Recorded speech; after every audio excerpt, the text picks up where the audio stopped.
అహల్య. అప్పుడు next day Vishwamitra తోడుతో రాముడు ఇంకా లక్ష్మణుని మిథిలాకి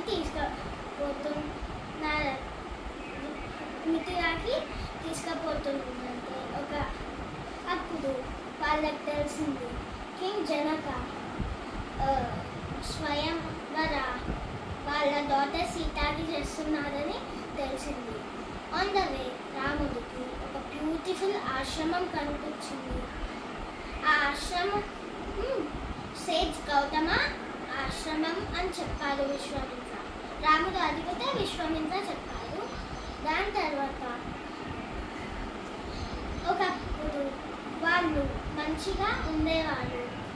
సేజ్ గౌతమ వాళ్ళ వైఫ్ అహల్యతో మంచిగా ఉండేవాళ్ళు. కానీ ఒకరోజు ఇంద్రదేవుడు గౌతమ రూపంలో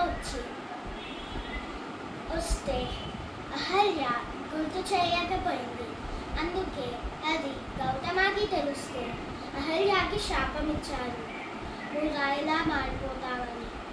ఫ్యూచర్లో రామ అని ఒక వ్యక్తి వస్తాడు, ఆయన కాలు నీకు తగిలి నాగాము అహల్యలా మారిపోతావని చెప్పారు. దాని తర్వాత రాముడు ఆశ్రమంకి పోతా ఉంటే బై మిస్టేక్గా ఆయన కాలు ఆ రాయికి తాకి మళ్ళీ అహల్యలా మారిపోయింది.